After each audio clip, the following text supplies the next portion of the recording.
On the other side of toxic Christianity, I found myself faced with one question. Now what? This podcast is about that question. We have conversations with folks who are asking themselves the same things. We're picking up the pieces of a fractured and fragmented faith. We're finding treasure in what the church called trash, beauty and solidarity in people and places we were told to fear, reject, and dismiss. I'm Tamice Spencer Helms, and this is Life After 11. Everybody, welcome back to this episode of Life After 11. I'm your host, Tamice Spencer Helms, and I'm joined by the homie. I'm going to have Mike introduce himself to you. You guys are going to be so blessed by this episode, I already know. So, Mike, go ahead. Tell us who you are, where you're from, what you do. I'm sure you know who you are, but do it anyway. Yeah, Tamice, thanks for having me. I'm honored to be here. My name's Mike Maeshiro. I'm a half Japanese, half white dude from Portland, Oregon, but I lived in Redding, California for 12 and a half years before I moved to Nashville. And I've been in Nashville for almost 2 years now. So that's kind of where I hail from. I came from Charismania. So I was an itinerant minister and teacher at a ministry school for charismatic revivalists, is what they would call themselves, you know?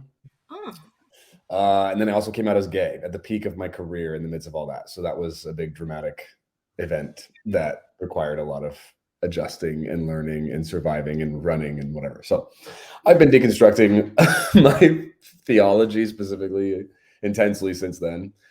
And so now I live in Nashville. I do a lot of work just advocating for the queer community, specifically recovering from evangelical spaces and reimagining, like, okay, who is God? What are we doing now? What does this mean then if we're not beholden to this harmful institution? So spend a lot of energy and time in that conversation. Love it. And, you know, we've had conversations before around the book. So we use this motif on this podcast because it's called Life After 11. So 11 just speaks to whiteness, homophobia, transphobia, patriarchy, all the things that are anti-kingdom.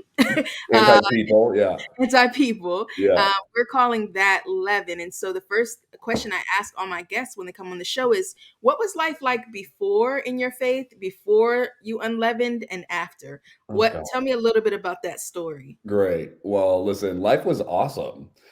Well, here's the thing. It's a kind of a weird thing to think about, because when I think back to before I came out and before I deconstructed life, most of my memories in all that space are like positive, but there's a caveat. All those memories are held up by this very intensely closeted version of me where I was almost asexual, like just so repressed. I am not asexual, but I had so deeply shoved my sexual attraction and sexuality down because it was unacceptable, right? Right.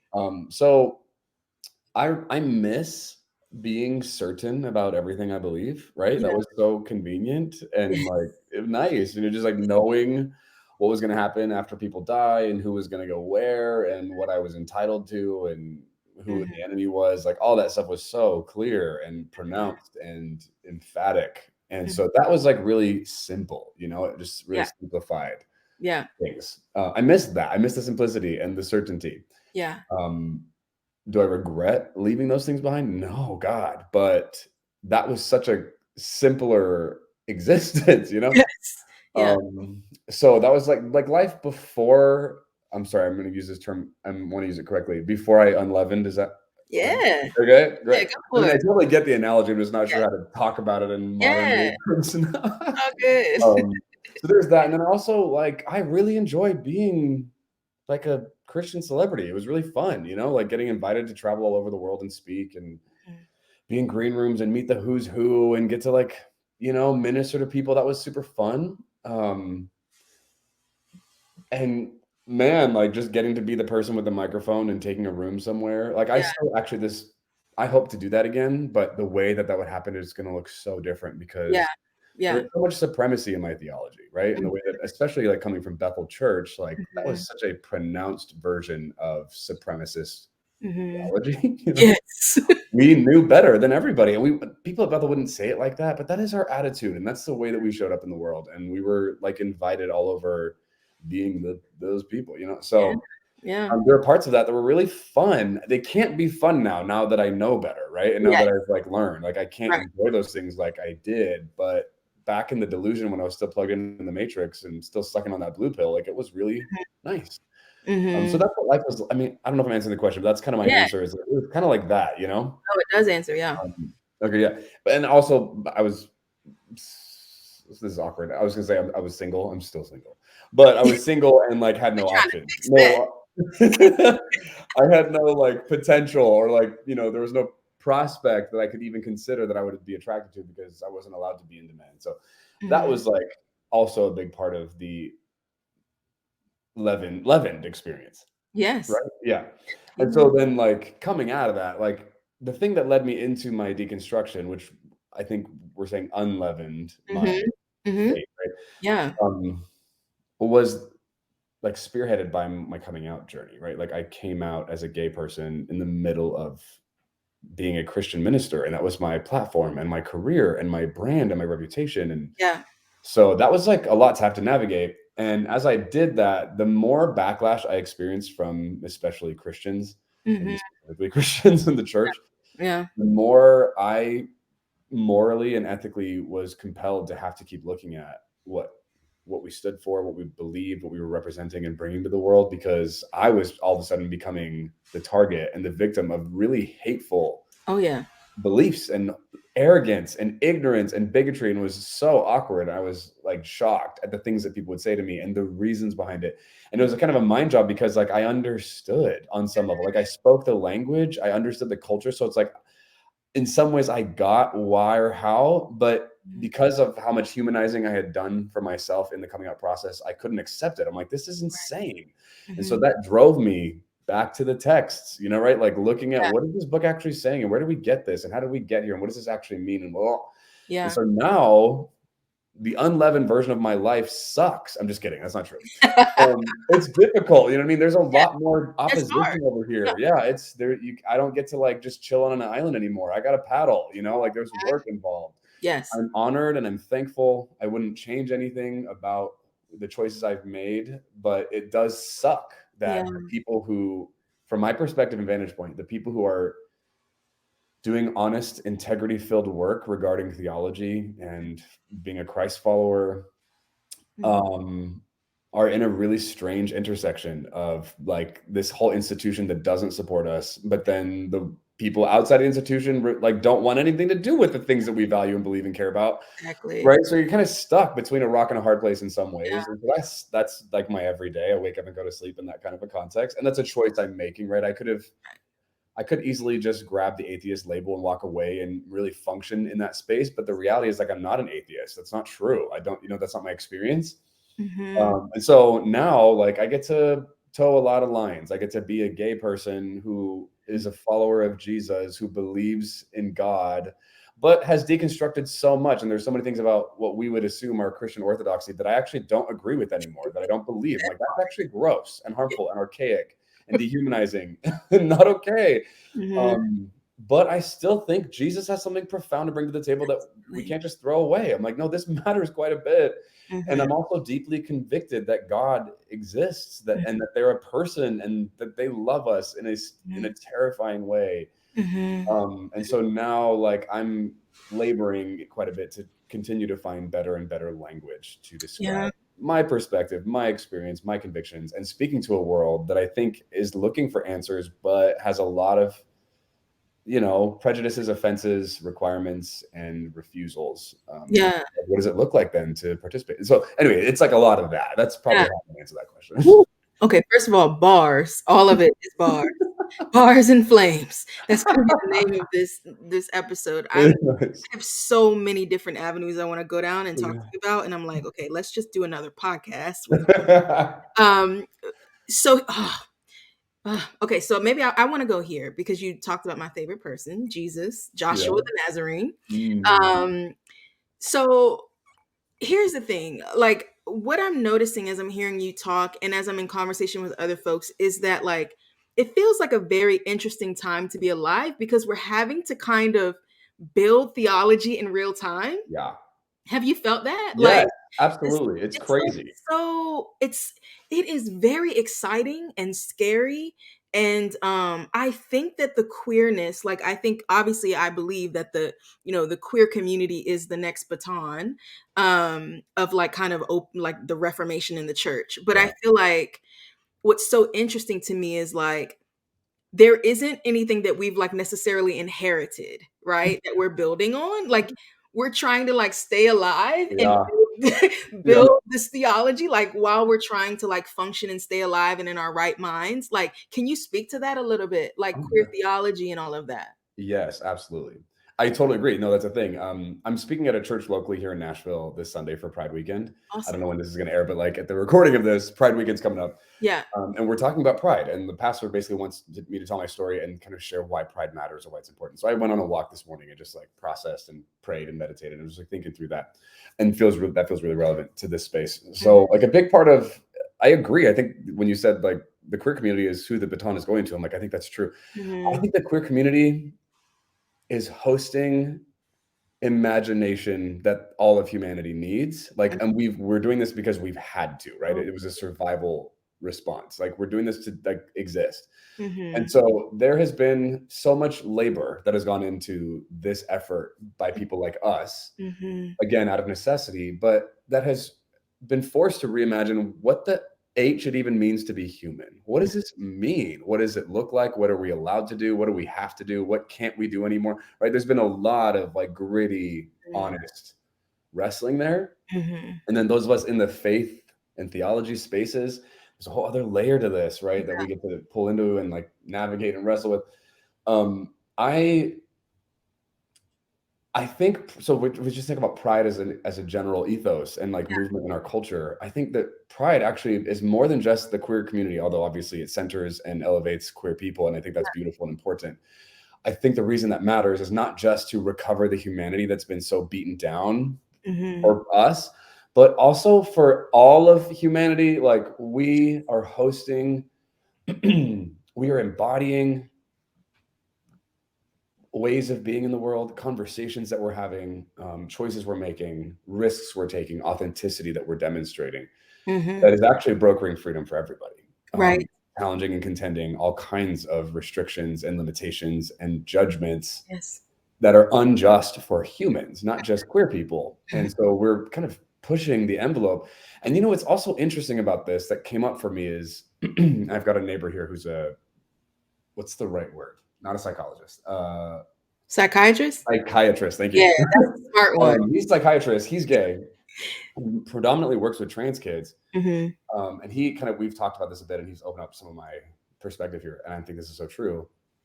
Culturally, a lot of, most people are raised by family members who look like them, think like them, experience the world in, uniquely similar ways. As queer people, the majority of us are raised in environments with people who are not like us. Yeah. So we don't even have a culture. We don't have a visual representation. Right. We don't have a demonstration or example. Most of us are brought up individually in ecosystems that do not identify Mhm. us, do not see us, do not make ways for us, right? And so it's a whole other way of being in the world. It's a survival and like very individual experience that's different than like, and I'm not trying to compare marginalization and Yeah. oppression, right? Like Yeah. I don't think that's the point, and that doesn't matter. But as a queer person, there's a very unique form of struggle Mhm. and oppression that we have to navigate Yeah. that isn't based on Mhm. Mhm. our ethnicity, our race, right? Or like our parents, even. It's based on something else that Right. we share. And part of the coming out experience is having been that tiny turtle scrambling for your life on the beach, trying to get to the ocean before something comes and picks you up.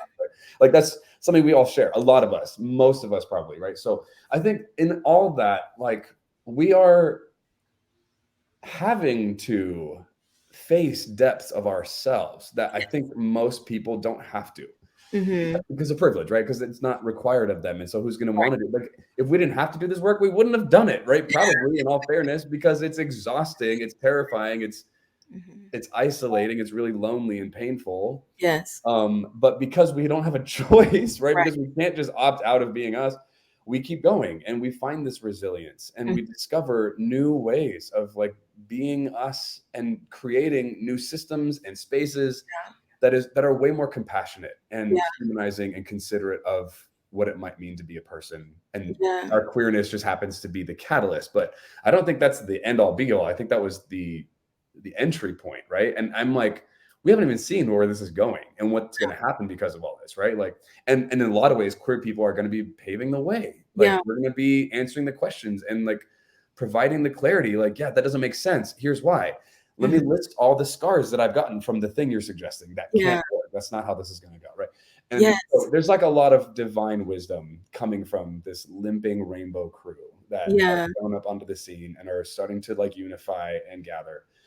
And the conversations are just drastically tipping, you know, to hold. I mean, sorry, I could just keep going. That's my response. Ooh, limping rainbow crew. God, there is so much. Oh my gosh, there's so much to talk to you about. Like, because I was thinking about this idea of a systematized way of thinking and how that feels very yucky on the other side of whiteness. And on the other hand, like feeling not the temptation, but the impulse to build guardrails for people. You know, I feel like navigating queerness as like a evangelical, it's like one of those wobbly like bridges, you know, and like what you and other folks like you are building are these like very, very freeing guardrails, like grab them if you need a minute, but they're not a systematized theology that's meant to fence you in like it was before, right? Like, and that feels really, it's really exciting. And it's also really, it's almost like freedom is actually kind of demanding. You have to be present to it, right? Like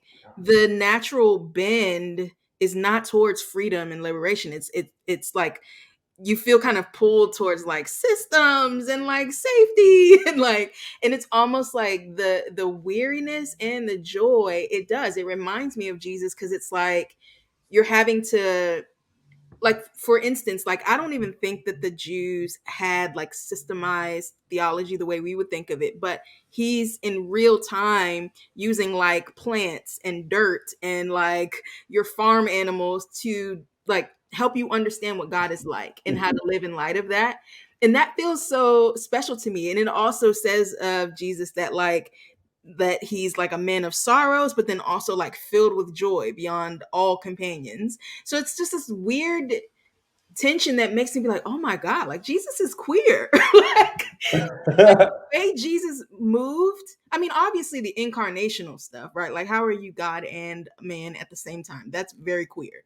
But in terms of messaging and the types of people and the affection for the disciples, it's like, how did we never see this before? I feel you. Like, I remember thinking I'm ace. I thought I was ace as well. Like, I mean, I was even in a hetero marriage, and this may be TMI, but I only did it like 10 times in 4 years of marriage. Oh my God. Yeah. And like 2 of them was when Harlem was conceived and I was drunk off my mind. Right.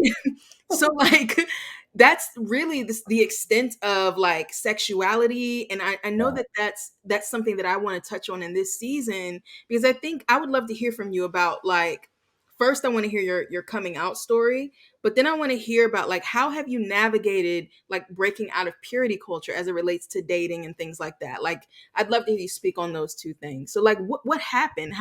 What happened when you came out? Did you have an encounter? I think you said you were watching Miss Americana, right? That was Yeah, happening? well, so here, yes, yeah. I don't know. Listen, I just want to say, to acknowledge the people listening right now, I understand what I'm about to tell you. You're gonna have to like figure out what to do with it. Like, so I just wanted to let you know, I get it. I'm not saying this without realizing that what I'm saying is unique, or you know. So I was raised Baptist. I was a very conservative, intellectual Christian, and it was boring, right? Like that Baptist. Anyway, I'm not gonna go.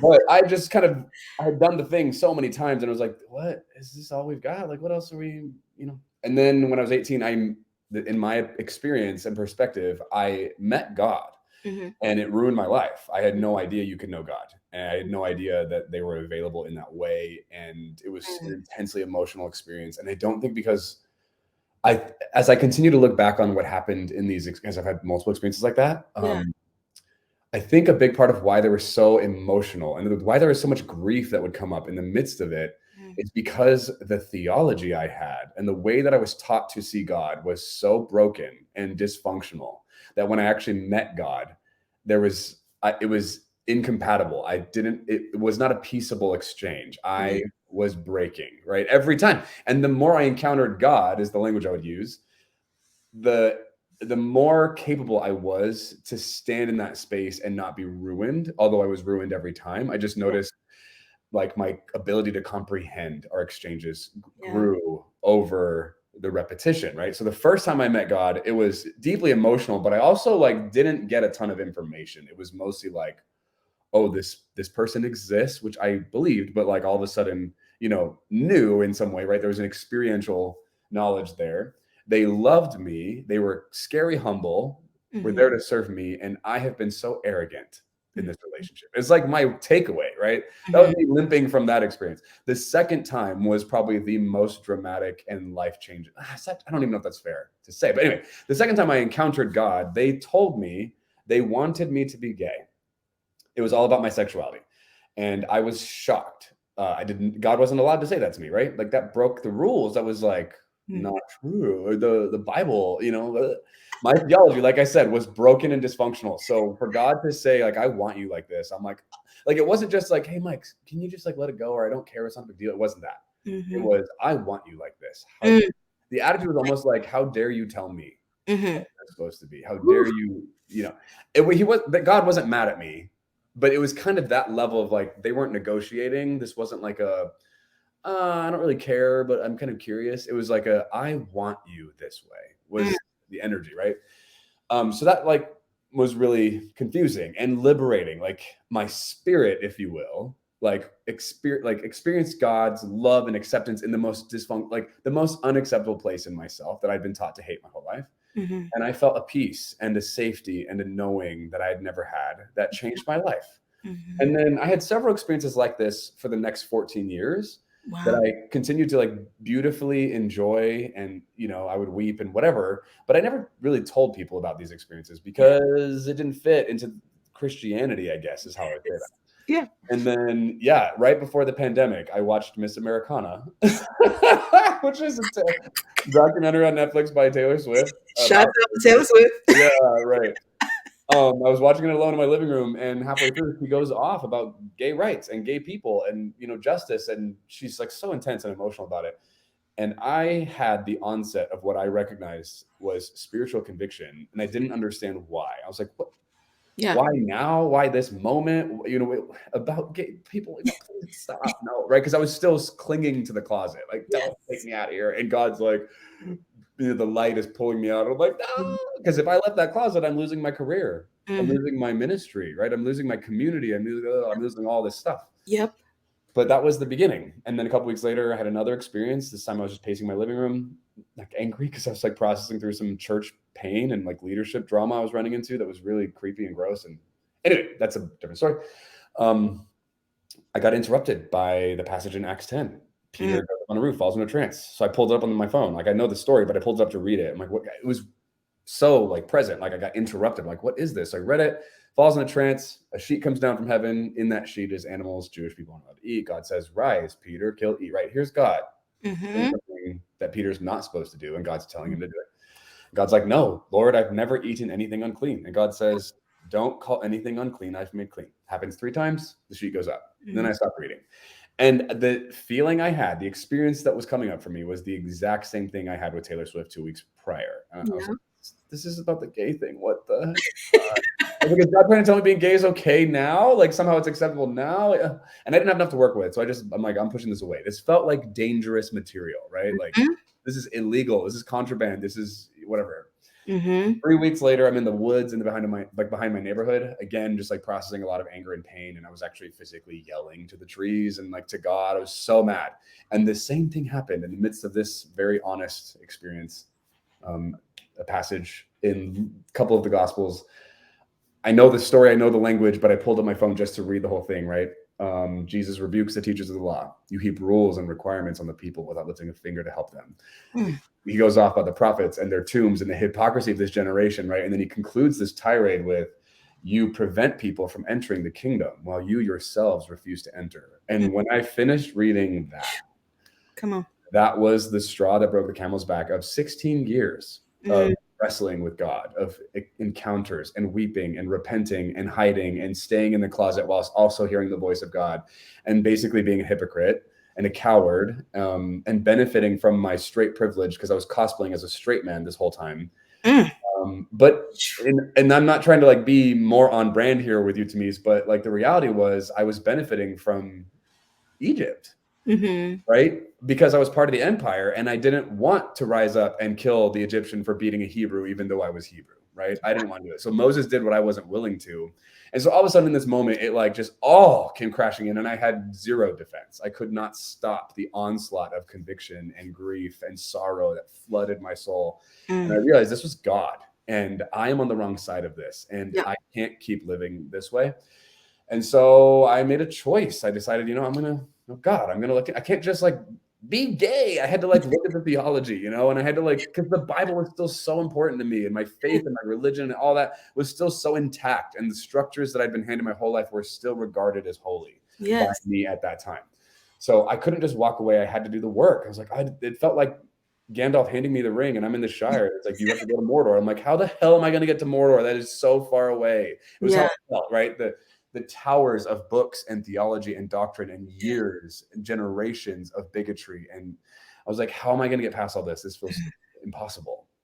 But after that moment, I was like, okay, so I made the decision like, okay, I'm just going to at least leave the Shire. I'll at least step out. And I started doing research and finding voices and just studying like a mad person. And I spent a year and a half obsessing over queer theology and queer learning, doctrine, whatever.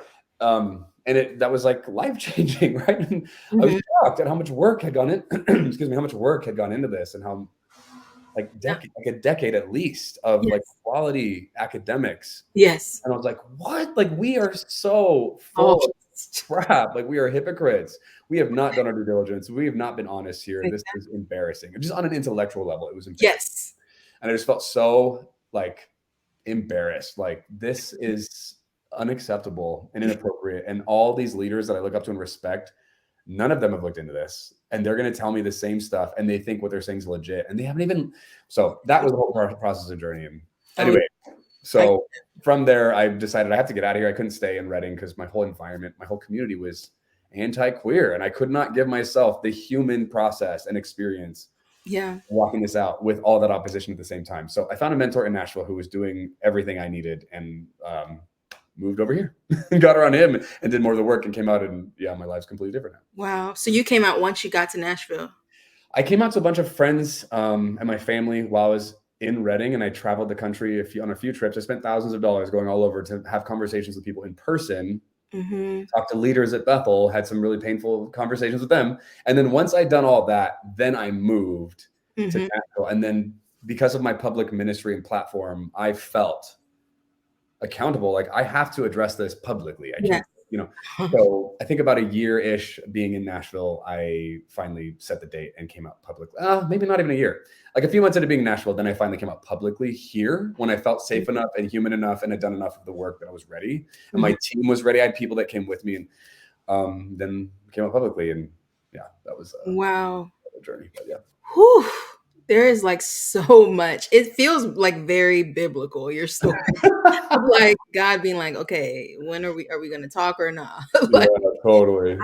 I love this idea of God saying, "I want you this way." Like, I'm wondering, have you felt a difference in terms of the way, even your gift mix, right? Like, so the way that you preach, the way that you do what you do you feel different in the way you exercise your gifts? Yes, absolutely. Yes. Oh my God. Yes. In so many, in several like profound ways. The first one being, this is the most authentic I've ever felt in my life for obvious reasons, right? But that affects, it's a trip. If when you're operating in stuff like my main emphasis in Reading was the gift of discernment. I taught on discerning of spirits and spiritual intelligence.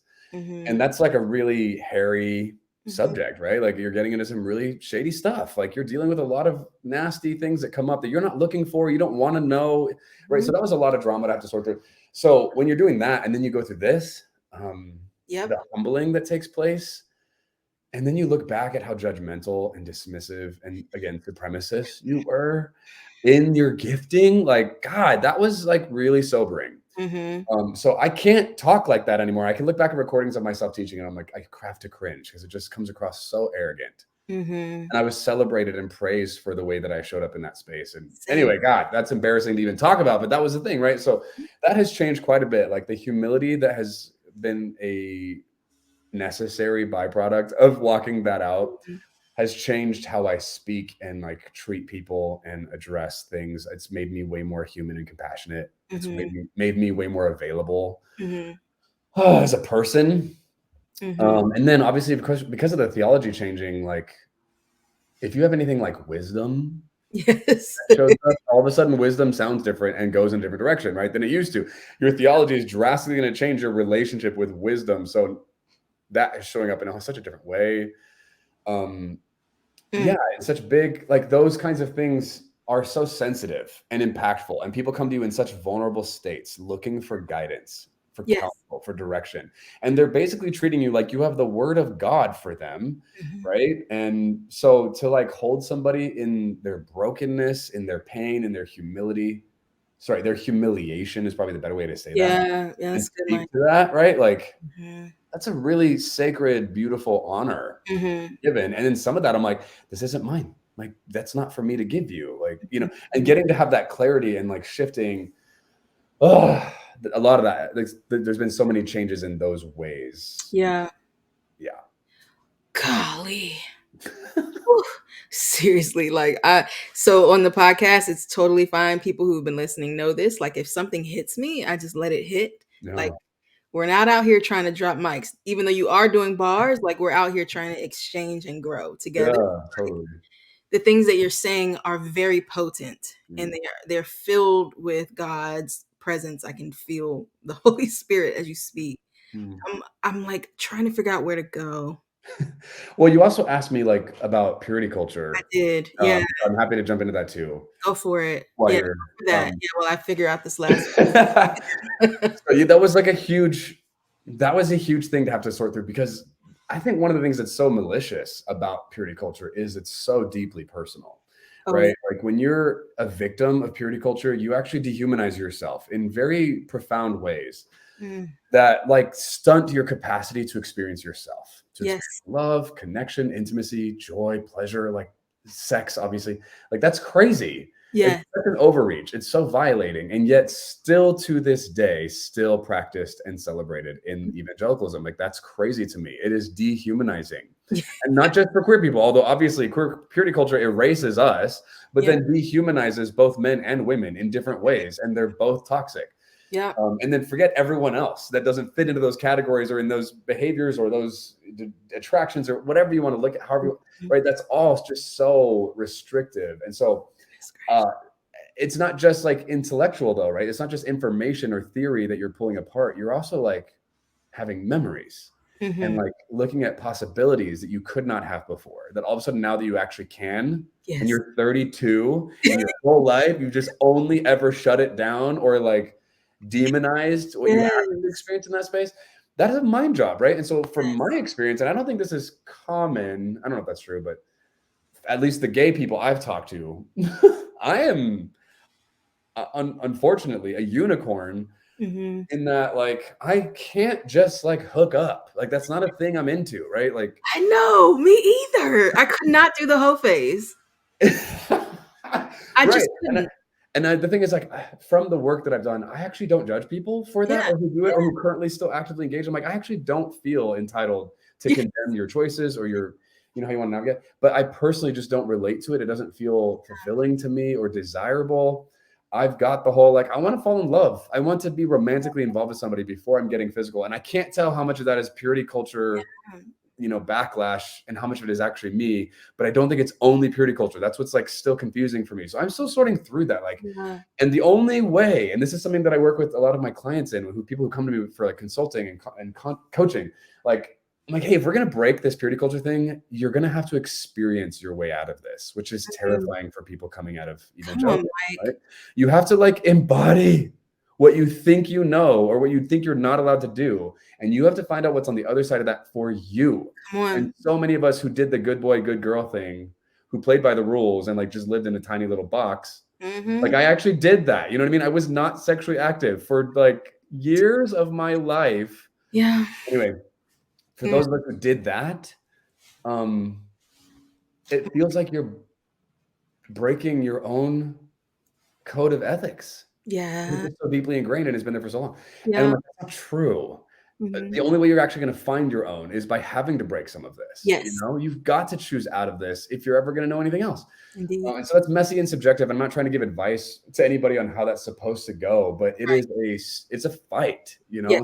find who am I even in this, and what the compassion I've been able to discover for myself was only available after I chose to put myself in positions that actually like caused me to touch parts of myself I couldn't know because I was so repressed. Exactly. I had to have another human being on the other side of this with me, reaching for me, looking for something from me, coming toward me in a way, right? That caused me to have to touch some part of myself that I put down for so long. And by being in that position, in that dynamic, it brought up trauma. Trauma, my God. And like memories and fear and insecurity and judgments and prejudices and internalized heterosexism and homophobia. Yes. And those are different. And they're both inside, you know, like that was a lot to have to sort through and process. So now I actually am very interested in dating. I don't love the whole hookup thing. So I'm trying to figure out where are the gay people that like kind of live within the spaces that I'm trying to operate in? Where are they? You know, like I do know. and there's an extreme spectrum here, and I'm still trying to figure out like where are the people that I don't know. I don't have answers for that. But I hear you. Like my partner and I. So actually, I'm gonna have Adam Evers on. Do you know Adam? I try to hook y'all up. But Adam Evers created the Believer app. So that's where I met my spouse. And we met while the app was in beta. Whoa. And it's basically like for queer Christians, and it matches you on values. Wow. So like yes. And I met my spouse like the first week I was on it. Because seriously, you've done so much work. And like it was really amazing to kind of be kind of on the precipice of that. Like, right, like people were like, just do a whole phase, like, you know, quotes. And I'm like, yeah, I'm a single mom. I ain't got time to be hoeing. Like, be like, good God. Like, so I remember getting on the app, and literally you have your top 5 values. And it's everything from like social justice to theology to like hospitality. I mean, things that like you would think believers cared about, right? And then you get matched with people and they're rated based on how many of your top 5 connect.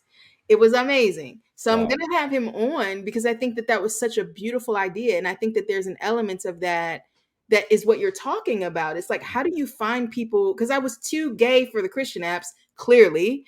And then I was like too Jesus-y for like, you know, the regular apps. Like I just couldn't find a place of like connection with people who cared about what I cared about, but that were also like unleavening, deconstructing and stuff like that. Right. So, Believer app for anyone who's listening. So what I think about when I think about where you're going and what you're trying to do as I like kind of move towards landing, like who do you see yourself as for us? Like even I'm just talking like I'm still using the body of Christ language because I'm on my Richard Rohr Christ type shit. So like not like the white evangelical Christ, but like I still use that language. So who are you for us, to us? Like who is the person that you feel uniquely designed to speak to? Wow, I don't think I've been asked this question before. I think I understand what you're asking me, so I'm going to answer it, and then you can, you can tell me if I didn't get it. Here's what I think I'm answering.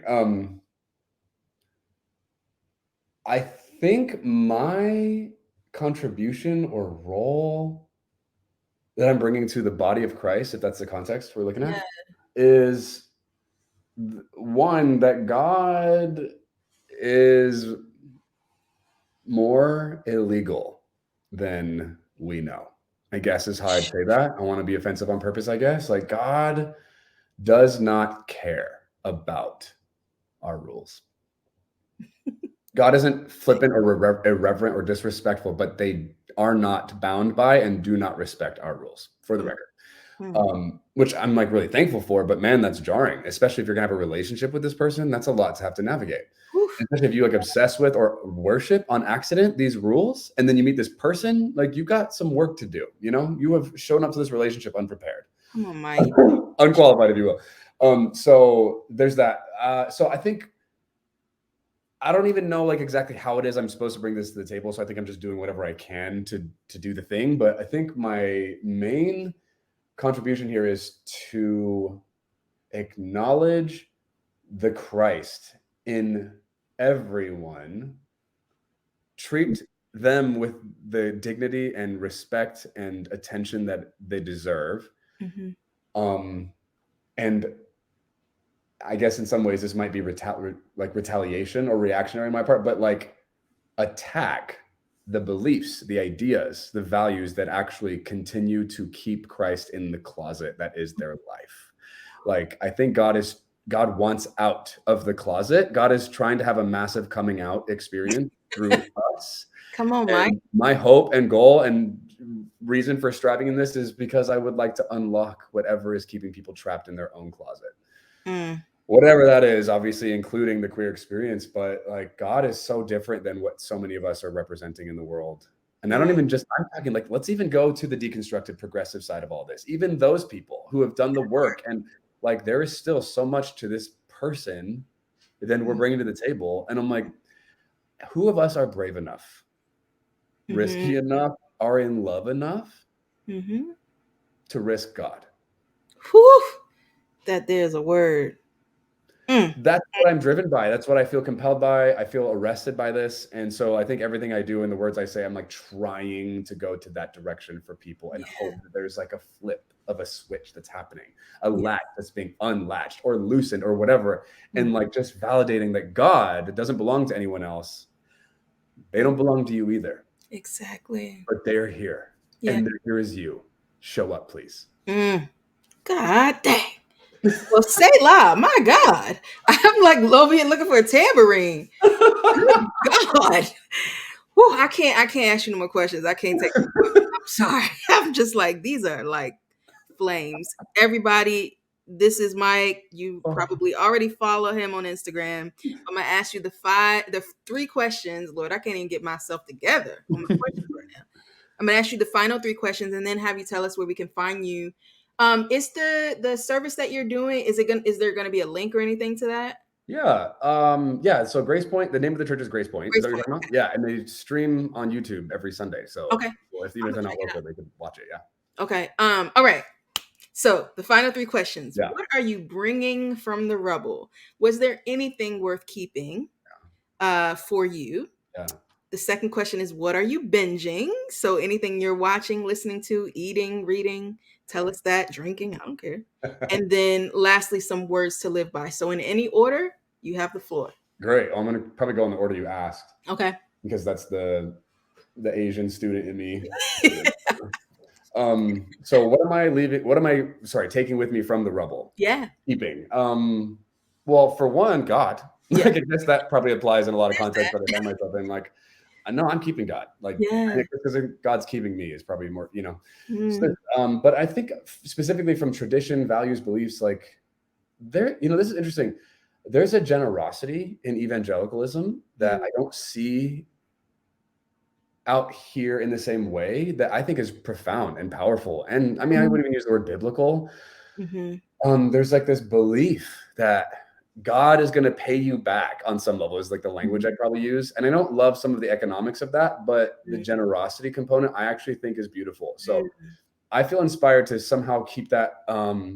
Prophecy is another specific thing that I'm like, I want this back. I still believe that prophecy is real. I think it's a thing. I don't know how to explain it. I don't get it. And I know, like, again, like, I don't know what denomination or faith background everyone listening to is coming from. But for me, being at Bethel Church for 12 and a half years, being a charismatic, I would dare say capital of the world, prophecy, the prophetic culture there was unlike anything I've ever seen before. It was profound. It was beautiful. It was awesome to have on a regular basis. There's so much about the system I don't want. And so like, even to prophesy again, I'd have to like strip so much Anyway, but I want that. I want that back. I want to keep the openness and consideration and then competency at participating in being available to divine inspiration, to Yes. divine utterance, Come on, Mike. whatever that is and sounds like. I want that. I want to keep that. So there's that. And I would say, like, because of how much I pushed away and shoved that stuff out, I've not had as many experiences like I used to. And I think part of that's because of my attention and where I've dwelt, right? So I want to like recover and bring that back with me. And like, is there anything else that I'm still keeping from the rebel? I think there are other things that I'm not thinking about, but yeah, I don't have anything else to offer at this moment. So I'll go for those two things: the generosity and the prophecy. I'm keeping those. Nice. What am I binging right now? I am binging a lot of story. So I'm watching mostly I'm watching limited series. Oh, cool. Or shows. I'm currently watching the show Silo on Apple TV Plus with my house. So it's currently still coming out. I think they have like 9 episodes out. But it's this whole idea. It's like a dystopian world and humanity is in a silo underground and they can't go outside. They're afraid, but there's so much they don't know. And it's this like suspense thriller. You keep finding things out. So interesting. But the deconstruction themes in this, the regard for the truth, the willingness to take risks and like sacrifice the convenience and privilege you have for the sake of reality and authenticity is a continued theme that I really appreciate and I think is so interesting. So I'm currently like really into that show at this moment in time. You asked me this a week from now and we've probably finished the show. But I've been watching a lot of kinds of shows like that. I'm very into the thriller suspense genre. I'm also writing a fantasy fiction story right now, and it's not. What? I'm not. That's not me. I don't do that. That's not something I've ever done before. I like it. I'm intrigued. I am not at a skill level that is producing a product I'm proud of, but I'm super interested and still experimenting and crafting and honing and learning. And I'm just coming back and. I have 120 pages written, which is the most I've ever written of any kind of book I've ever ventured to write. I've been approached by publishers like 5 times in my life, and I just couldn't do it. I'm like, I can't do this. I'm not going to do it. I can't. But for some reason, fiction in the quiet, when I'm not talking about it out loud with people, like, oh, there's something compelling about that. So I'm very interested in story. I don't know what the deal is with that, but that's your Japanese ancestors, maybe like. Maybe like, pss, pss, pss. Yeah, maybe. You're free now. Here's another gift. Right, totally. So yeah, as far as binging is concerned, like I'm very focused on storytelling right now. Very curious, very interested. I think art is a big part of like, I think I've just so underappreciated art in my worldview and my career. And I think it's actually a lot more relevant than I've let it be. So I'm just trying to recover a childlike part of myself in this venture. Right. Yeah, so there's that. And then I forgot the last question.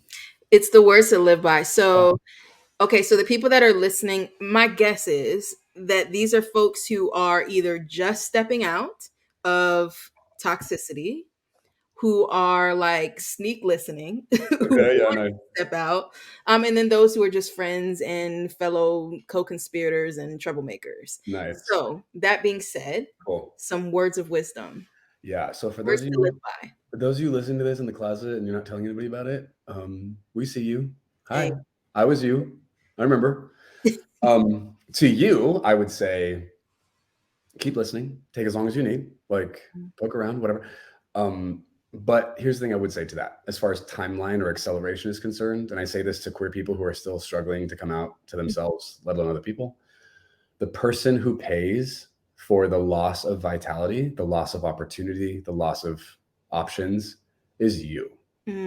You're the one who misses out on who you could be, what you could be experiencing, the growth, the expansion, the possibilities.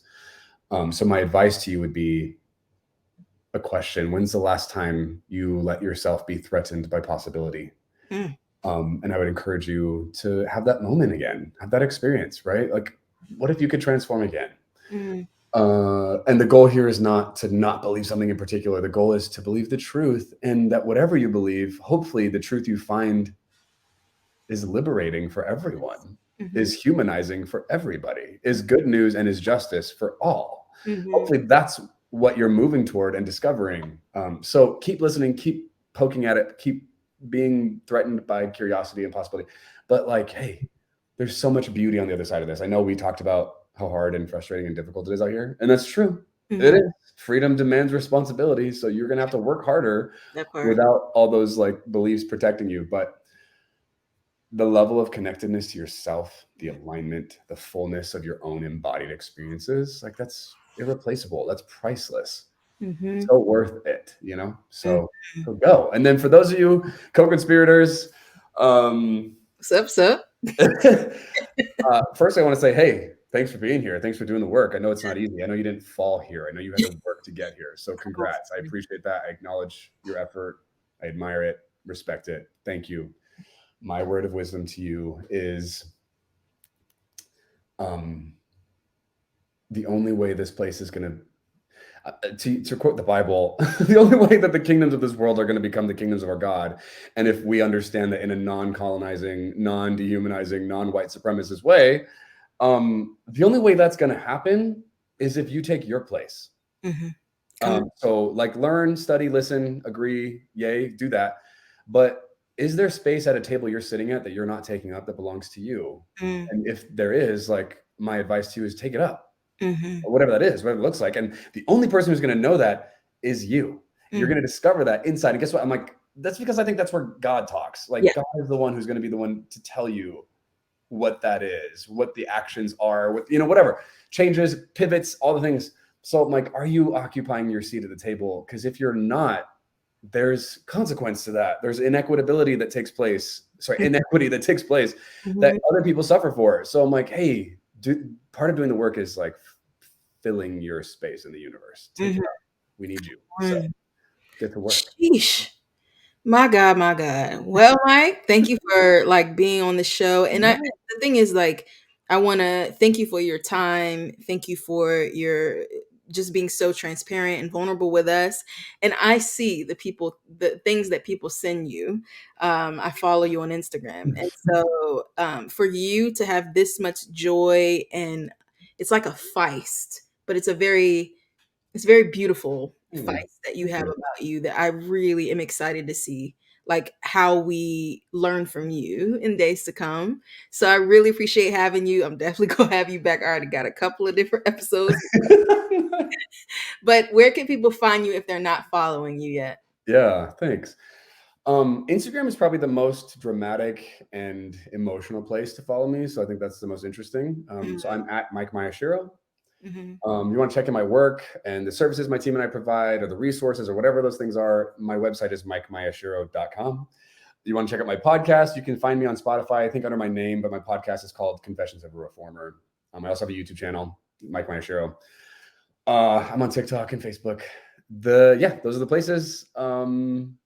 It's like a party, it's a lot of work, a lot of drama, but we're having a lot of fun. So come find me. And Tamice, thank you so much for having me here. It's been an honor. We always have this experience that we're talking and it's like, oh, so many more conversations. So it's just an honor to be interviewed by you and to talk with you. And I love the work you're doing. Thank you for having me. I'm honored to contribute. Yeah, likewise. I'm gonna end the recording and then. Thank you for listening. To put your money in your heart is donate to Subculture Inc. and clear the path for Black students today.